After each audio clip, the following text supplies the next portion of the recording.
These stories are based on real-life incidents. Names, locations, and certain details have been changed to protect privacy. The purpose of this content is for awareness and informational storytelling only. We do not intend to target or defame any individual, group, or organization. Have you ever stood in front of a mirror and asked, who even is this girl staring back at me? Like, really asked it, until your voice cracks and the glass fogs with your breath. Hi, I'm Riyah, 17, senior at Lincoln High just outside Chicago. And for the longest time, that question haunted me every single morning. I'd trace the outline of my reflection with shaky fingers, wondering which version of me was going to show up today. The one who laughed too loud to fit in with the popular crowd, the one who starved herself to squeeze into size 2 jeans, or the one who painted midnight murals on her bedroom walls when no one was watching. But here's the hook that kept me up at night, and the one that's going to keep you glued to this story. There's a moment coming, a single heartbeat, when the mirror cracks wide open, and the real you steps out, unafraid. That moment isn't a fairy tale. It's a fight, and I'm living proof you can win it. Grab your headphones, settle in, because I'm about to walk you through every raw, messy, triumphant step of my 3,000-word journey from fear to freedom. Let's dive in. I was 8 the first time I heard the word ideal. Mom slid a magazine across the breakfast table, pointing at a model with cheekbones sharp enough to cut glass. That's the goal, Riyah. Long legs, tiny waist, skin like porcelain. Dad nodded over his coffee, adding, and remember, pretty girls don't slouch. I didn't know what porcelain meant, but I straightened my spine so fast the chair squeaked. That was day 1 of the checklist. Ideal figure, most attractive face, sensual clothes, just enough to turn heads, never enough to be called names. By 5th grade, the checklist had teeth. Recess became a runway. If my ponytail wasn't high enough, the girls whispered. If my shorts were an inch above the knee, the boys whistled. Teachers sighed and said, "Tone it down, sweetheart." I learned the tightrope early.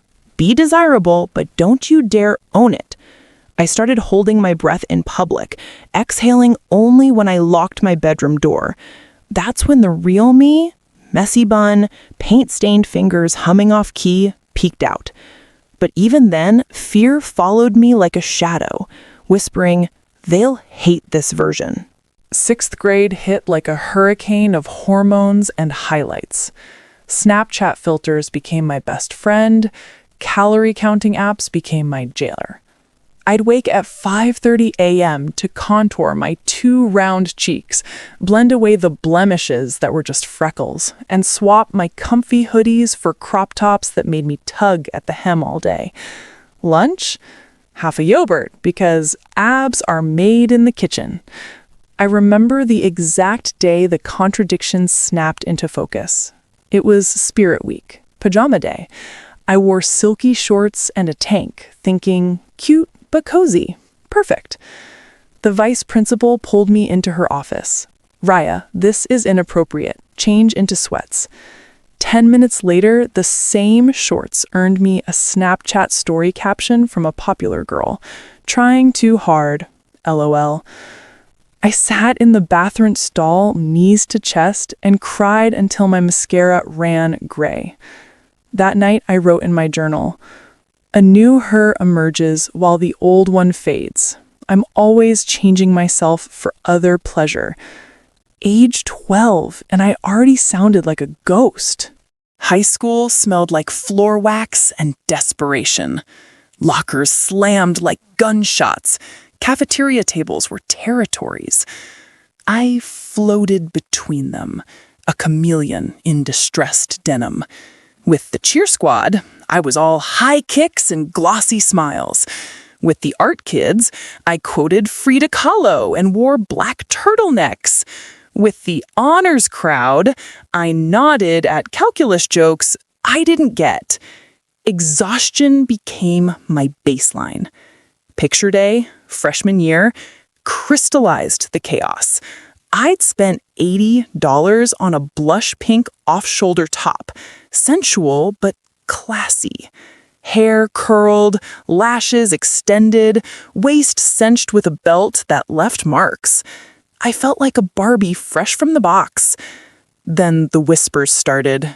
Who's she trying to impress? Kinda desperate. A teacher. Button up, please. I smiled for the camera, but inside I was screaming. That night, I stood in front of my mirror in the same outfit and ripped the top off. Buttons pinged across the hardwood. I stared at the girl underneath.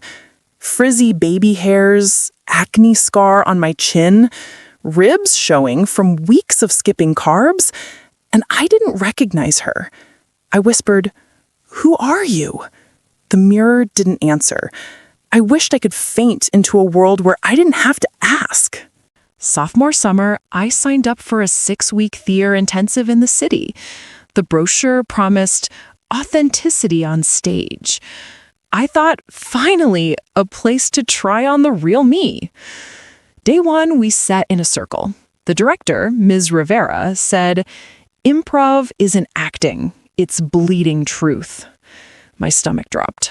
Our first exercise, pair up, share a secret you've never told anyone. My partner, Jonah, went first. I'm terrified my dad's alcoholism is genetic. The room held its breath, then applauded vulnerability. My turn. My mouth opened, closed, nothing came out. I mumbled, "I hate olives." Laughter. Kind, but still laughter. I felt my mask calcify. That night, I called Mia, my best friend since finger paint days. Between sobs, I confessed everything.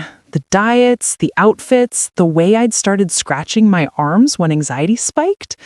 She was quiet, then said, "Riyah, the you I love snorts when she laughs and draws constellations on napkins.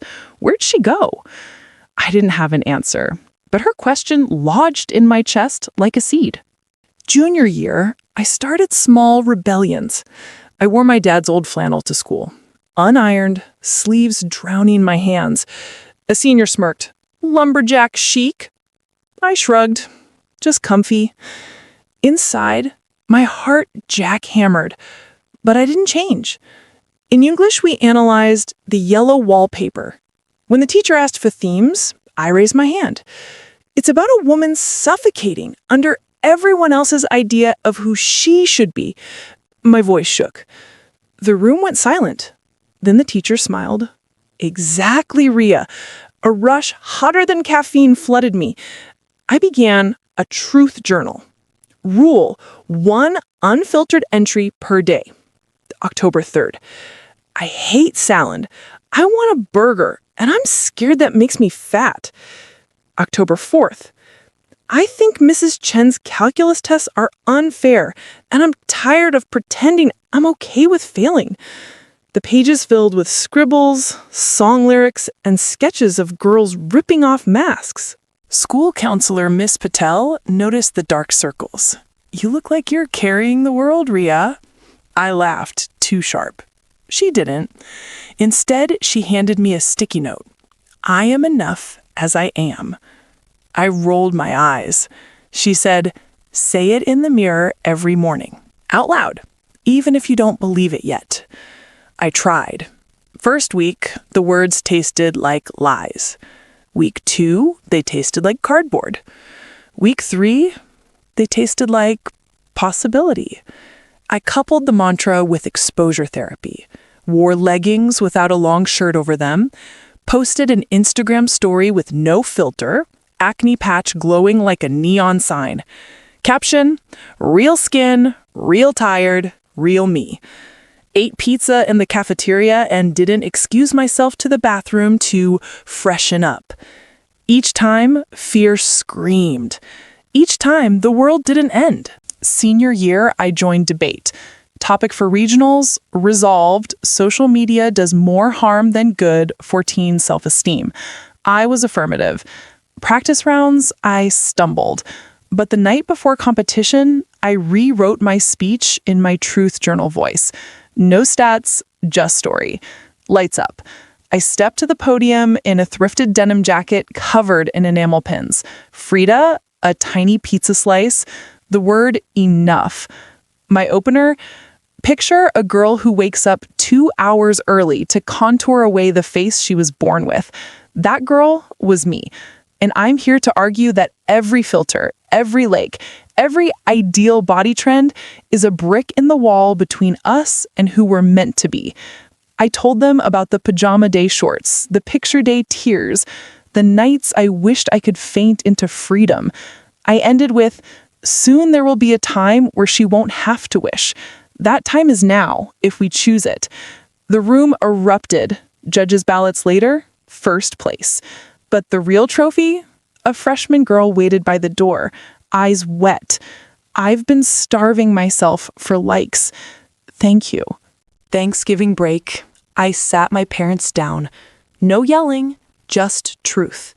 I laid out the magazine cutouts I'd saved since age 8, the calorie logs, the scratched arms. Mom cried into her mashed potatoes. Dad stared at his plate like it held answers. Finally, Mom whispered, I thought I was helping you succeed. I hugged her. You taught me beauty. Now let me teach you bravery. We made a deal. Sunday, no judgment shopping. First stop, thrift store. I grabbed a neon orange hoodie that screamed, not subtle. Mom hesitated, then laughed. It's loud. I grinned. Exactly. We bought it. She wore it to pick me up from school the next week. Small victories. Prom night, I ditched the mermaid gown for a thrifted emerald suit. Menswear section tailored to fit. Hair in a messy top knot, no makeup except glitter on my eyelids. Mia screamed when she saw me. You look like a rock star. On the dance floor, I didn't scan for approval. I spun until the room blurred, suit jacket flying. A slow song came on. Jonah from theater camp asked me to dance. We swayed, and I told him, I'm not scared anymore. He smiled. I never was. Of you. Photos hit Instagram. Hashtag prom in my own skin. Comments flooded. Mostly love, some side-eye. I didn't delete a single one. Let 'em look. This was me, unfiltered. College apps loomed. Art schools wanted 12 pieces. I could have submitted safe still lifes. Instead, I painted my truth. A girl in a cracked mirror, half her face contoured perfection, half raw acne and tears. The same girl stepping out, mirror shards at her feet, wearing the orange hoodie like armor. Her standing on a debate podium, mouth open, words exploding as constellations. I titled the series Soon. Acceptance letters rolled in, 3 full rides. I chose the school in New York where the admissions rep wrote, your work doesn't just speak, it screams authenticity. We need that voice. Now, every Friday, I host Truth Cafe in the school library. Kids bring coffee, spill secrets, leave lighter. We end with the mantra, I am enough, as I am. Last week, a freshman boy admitted he'd been binding his chest with duct tape to look man enough for his dad. We cried together, then found him a safe binder and a counselor. I started a TikTok series, #GirlsInspire, reading journal entries from my shapeshifter days, then showing the aftermath. One video hit 1 million views, me burning the calorie logs in my backyard fire pit, dancing in the orange hoodie as sparks flew. Caption, the time is now. Graduation day. Cap, gown, sun high. I slipped into the bathroom for one last mirror check. No makeup, hair frizzing in the humidity, smile crooked from nerves. I leaned close and whispered, Hey you, I see you.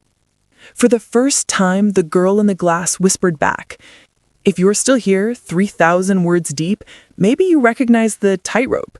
Maybe you're holding your breath right now. Exhale. The mold is clay, not concrete. Chip at it. Start with one truth. Wear the sweatpants. Eat the burger.